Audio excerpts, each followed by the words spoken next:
prayers. Right. Well, it just says a lot about Martenot and what he managed to build and the longevity of it, because, I mean, touring musicians these days know what it's like to go through gear.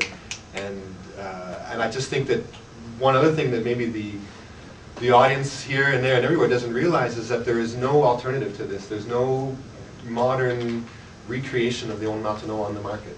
Yes, very often people say, oh, this is the ancestor of the synthesizer. I say, no, it is a precursor. It's a cousin. Not an ancestor. An old cousin, perhaps, not an ancestor. It's different. I very often, in my book, I put it also, I compare this instrument, I mean, I would say the tandem, old Martenot synthesizer, to the tandem wind instrument of the orchestra, pipe organ. You cannot replace the pipe organ with an orchestra, but you could not replace the flute, by example, by the flute of the pipe organ.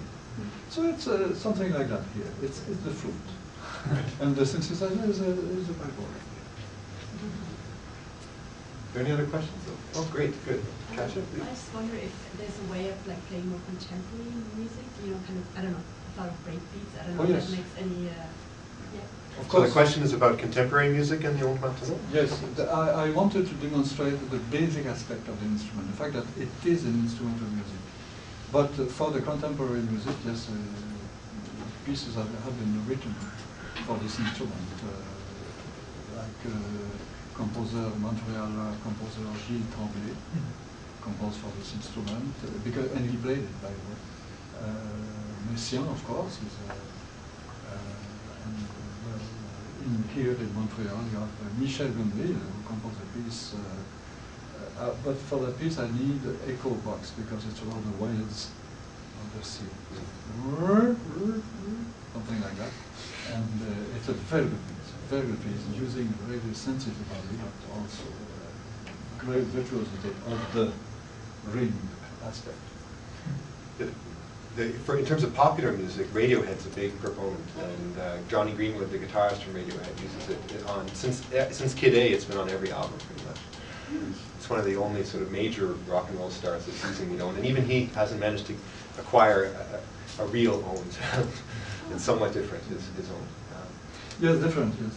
There is one production by the elder son of Maurice Martenot, whose name is Jean-Louis.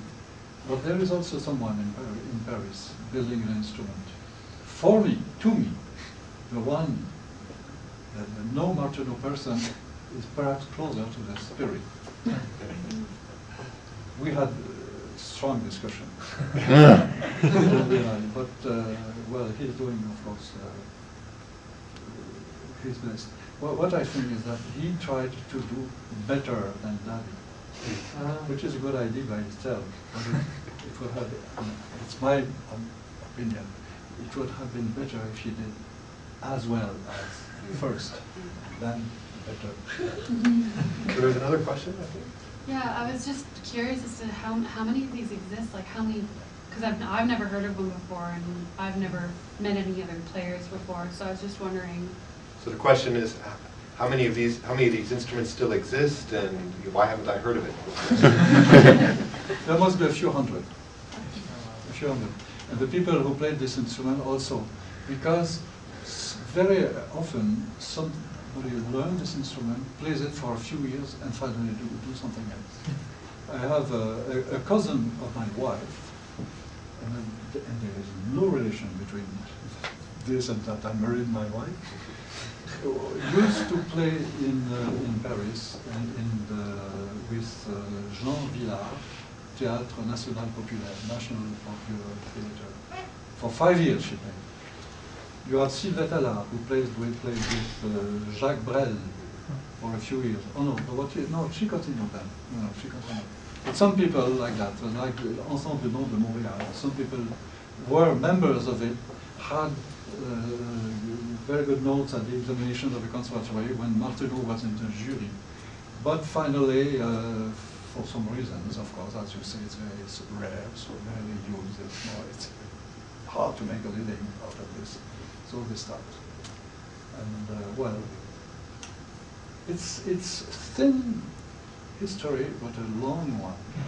And I think there is a future, because some very important compositions for the instrument will continue to be in the repertoire and will need the instrument.